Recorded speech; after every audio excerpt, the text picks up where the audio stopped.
Assalamualaikum warahmatullahi wabarakatuh. Perkenalkan nama saya Mahendra dengan NIM 6120123036.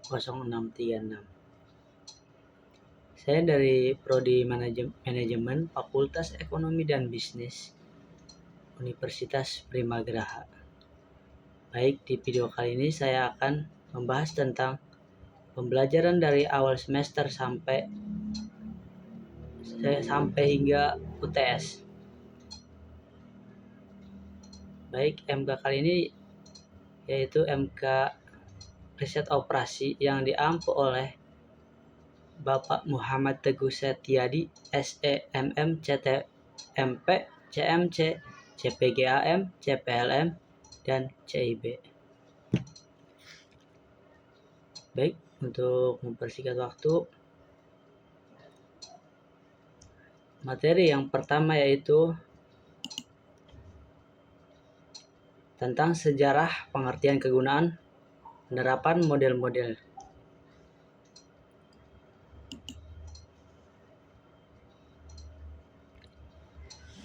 Sejarah riset operasi.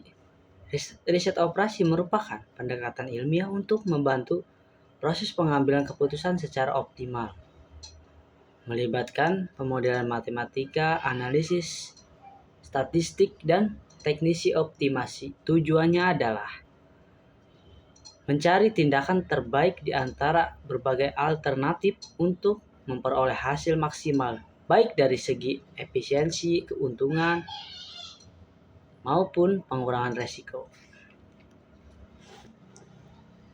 Sejarah riset operasi berkembangnya pada masa Perang Dunia Kedua.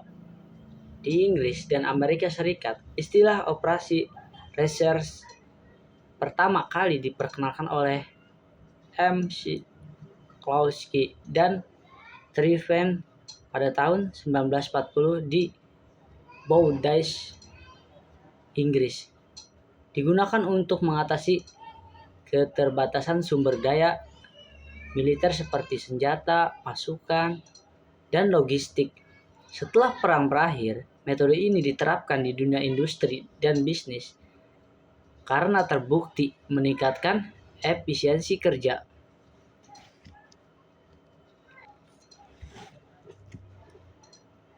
Riset operasi juga berkembang pada tahun 1950. Perkembangan komputer mempercepat penerapan riset operasi mulai diterapkan dalam bidang produksi, manajemen, dan pemerintahan. Munculnya berbagai teknik seperti linear programming dan dynamic programming. Dan ada pengertian riset operasi. Riset operasi adalah pendekatan sistematis dan ilmiah untuk menemukan keputusan paling efisien dari berbagai alternatif. Dari beberapa definisi menurut para ahli, yang pertama ada Morse dan Kimball tahun 1951. Metode ilmiah yang membantu manajer mengambil keputusan berdasarkan data kuantitatif. Ada pula dari Kurman, Arkoff, dan Aronov pada tahun 1957 penerapan metode ilmiah untuk menemukan solusi optimal dari masalah operasional. Dan terakhir ada Hamdi A. Taha. Pendekatan ilmiah itu dalam pengambilan keputusan untuk menentukan penggunaan terbaik sumber daya yang terbatas. Dan ada pula kegunaan riset operasi. Yang pertama yaitu membantu pengambilan keputusan secara optimal dengan mempertimbangkan keterbatasan sumber daya. Dan yang kedua, meningkatkan efisiensi dan efektivitas kerja sehingga waktu, tenaga, dan biaya lebih hemat. Dan yang ketiga, meminimalkan risiko dan mengoptimalkan hasil dalam bentuk keuntungan maupun produktivitas. Yang terakhir ada mengembangkan berbagai disiplin ilmu lain seperti matematika, statistik, ekonomi, dan teknik. Dan ada pula penerapan riset operasi. Nah, kali ini penerapan riset operasi di bidang akuntansi dan keuangan. Dan contohnya yaitu menentukan kelayakan kredit, mengatur alokasi modal investasi, dan menugaskan tim audit secara efektif. Selain di bidang keuangan atau akuntansi, ada juga di bidang pemasaran, yaitu contohnya menentukan kombinasi produk terbaik sesuai permintaan pasar, mengalokasikan iklan di berbagai media, dan menentukan lokasi gudang untuk menekankan biaya distribusi. Selain daripada tadi, ada juga penerapan riset operasi di bidang produksi. Contohnya yaitu seperti menentukan bahan baku paling ekonomis dan menyeimbangkan jalur perkaitan, dan ada juga meningkatkan kualitas hasil manufaktur. Dalam riset operasi ada juga model-model riset operasi.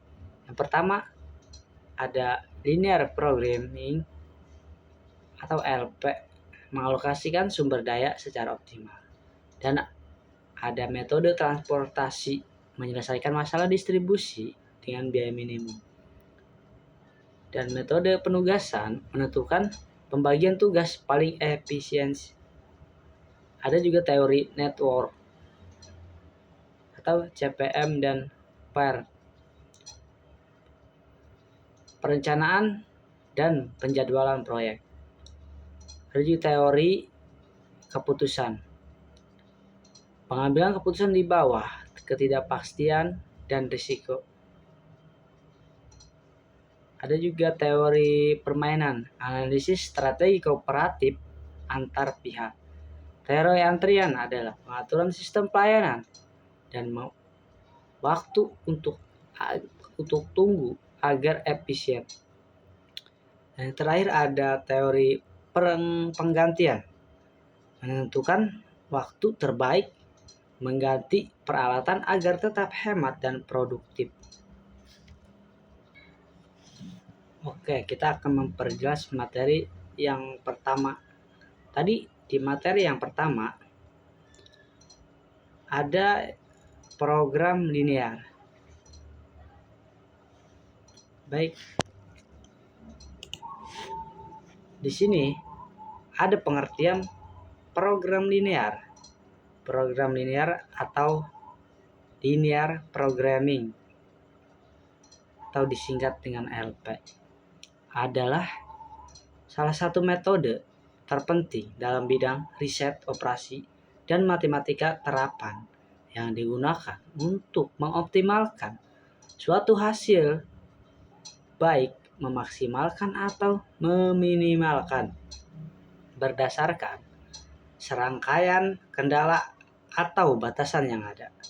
Program linear biasanya digunakan untuk memecahkan masalah alokasi sumber daya yang terbatas secara efisien di berbagai bidang, terutama dalam bisnis dan industri.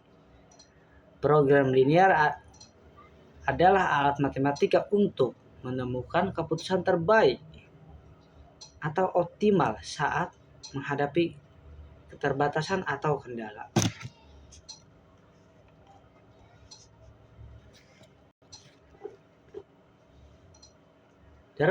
Dalam program linear ada yang termasuk sifat-sifat modal program linear. Yaitu yang pertama ada sifat linearitas. Suatu kasus dapat ditentukan dengan menggunakan beberapa cara.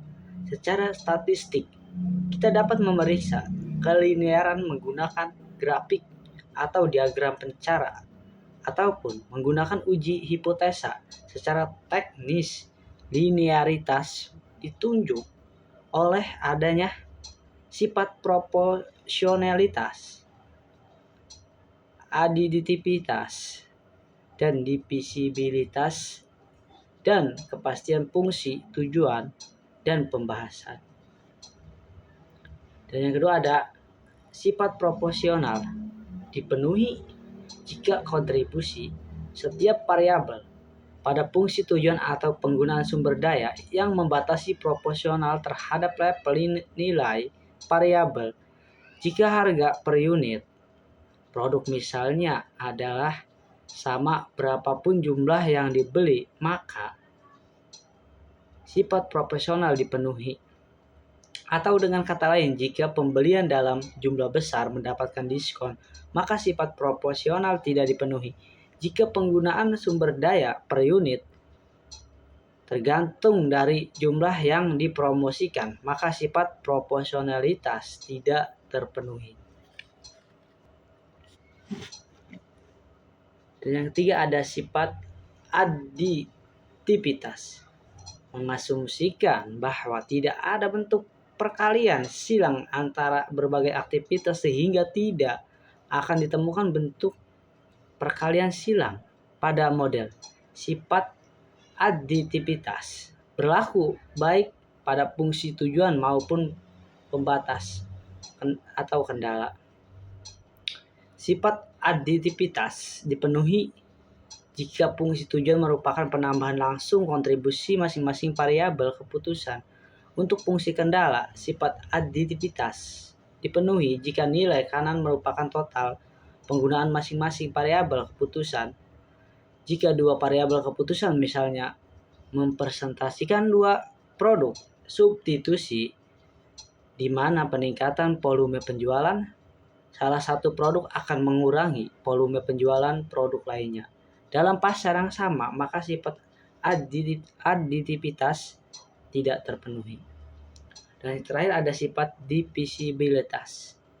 Berarti unit aktivitas dapat dibagi ke dalam sembarang level fraksional sehingga nilai variabel keputusan non-integer dimungkinkan.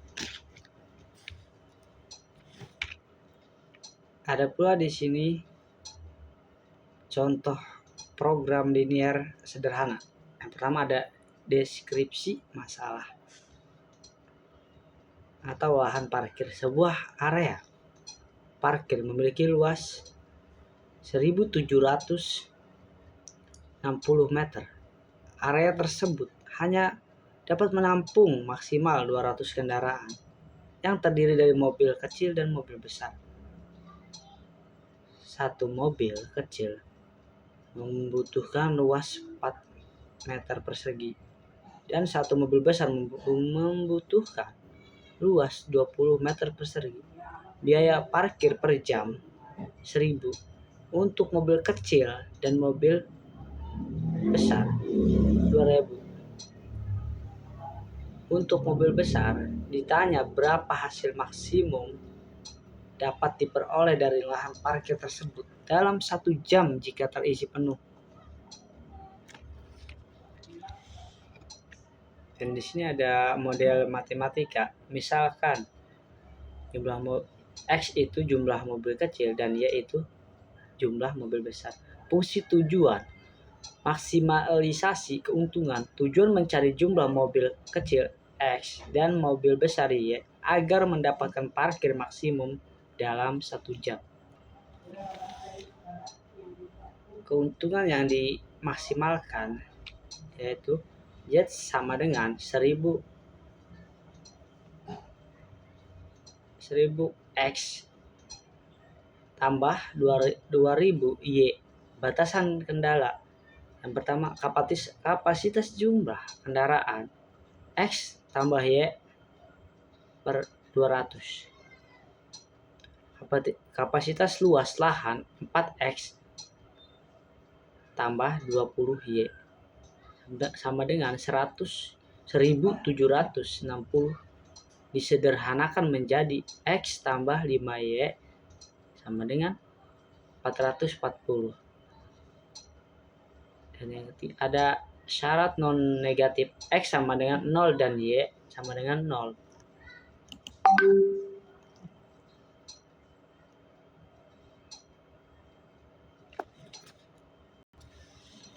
Baik, kita akan menuju materi yang terakhir, yaitu materi riset operasi dalam transportasi.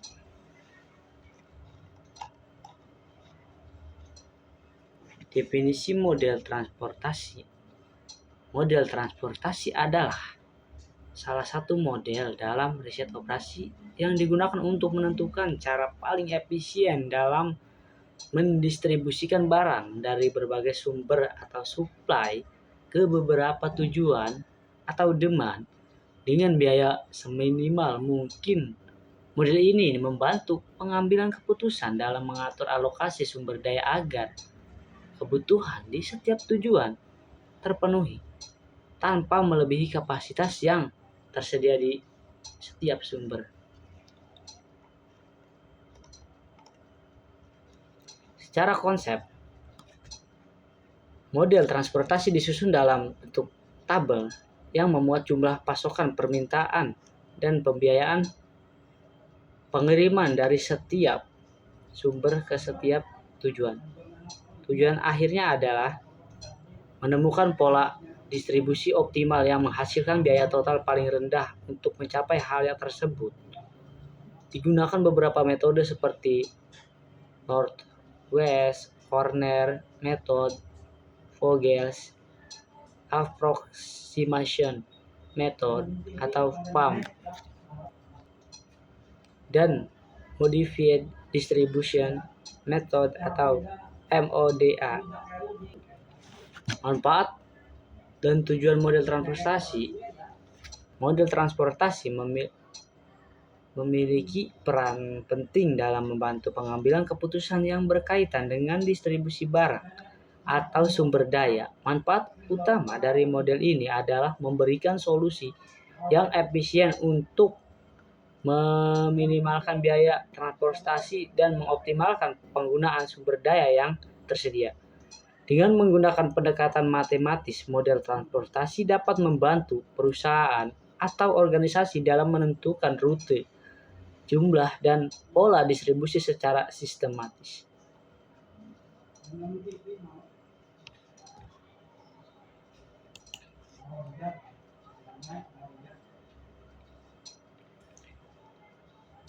Beberapa manfaat dari transportasi diantaranya adalah: yang pertama, merupakan alat untuk pengambilan keputusan yang optimal dari berbagai sumber daya yang tersedia ke tujuan yang sudah ditentukan.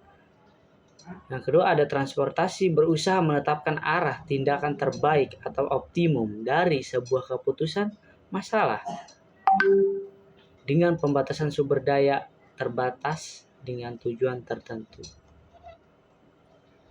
Dan yang ketiga, ada penerapan model transportasi. Model transportasi memiliki peranan yang sangat penting dalam berbagai sektor karena dapat membantu mengoptimalkan proses distribusi barang, jasa, maupun sumber daya dengan efisien dan terukur. Penerapan model ini tidak hanya terbatas pada dunia industri, tetapi juga meluas ke bidang logistik, pertanian, perdagangan, dan sektor publik.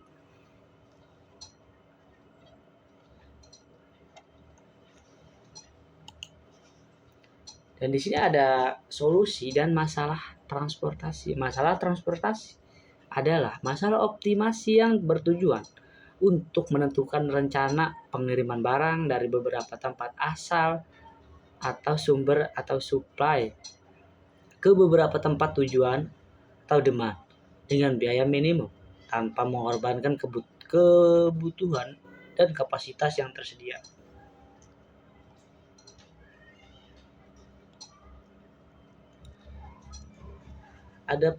Ada pula ciri masalah transportasi. Yang pertama, ada jumlah sumber supply atau poin, misalkan pabrik atau gudang. Yang kedua, ada jumlah ada sejumlah tujuan demand points, misalkan toko atau konsumen. Dan ketiga, setiap sumber memiliki kapasitas tertentu jumlah barang yang bisa dikirim. Yang keempat, ada setiap tujuan memiliki permintaan tertentu atau jumlah barang yang dibutuhkan. Kelima, ada tersediaan barang, transportasi per unit antara setiap sumber dan tujuan. Yang terakhir ada tujuan. Tujuannya adalah meminimalkan total biaya pengiriman. Dan ada penerapan model transportasi. Model transportasi banyak diterapkan dalam berbagai bidang untuk membantu mengoptimalkan distribusi barang dan biaya logistik. Beberapa contoh penerapan antara lain distribusi produk dari pabrik ke gudang atau toko. Perusahaan manufaktur menggunakan model transportasi untuk menentukan berapa banyak produk yang harus dikirim setiap pabrik ke setiap gudang atau toko. Yang kedua, ada perencanaan distribusi logistik dan persediaan. Dalam dunia logistik, model ini membantu menentukan alokasi barang dari berbagai pusat distribusi ke sejumlah wilayah permintaan. Tujuannya adalah menyeimbangkan antara biaya transportasi, biaya penyimpangan, dan waktu pengiriman. Yang ketiga, ada penyaluran bahan baku dalam industri. Perusahaan yang memiliki beberapa pemasok dan lokasi produksi dapat menggunakan model transportasi untuk menentukan kombinasi pengiriman bahan baku yang paling hemat biaya tanpa mengganggu proses produksi. Yang keempat, ada distribusi energi dan sumber daya alam. Dalam sektor energi seperti listrik, gas, atau bahan bakar, model transportasi digunakan untuk menentukan jalur distribusi terbaik agar pasokan energi dalam ke wilayah konsumsi dengan biaya paling efisien. Dan yang kelima, ada bidang pemerintah dan sosial. Pemerintah menggunakan model transportasi untuk menyalurkan bantuan atau logistik seperti bencana ke berbagai daerah agar seluruh kebutuhan terpenuhi dengan efisien. Mungkin hanya itu saja yang saya bisa sampaikan. Mohon maaf kurang lebihnya. Terima kasih. Wassalamualaikum warahmatullahi wabarakatuh.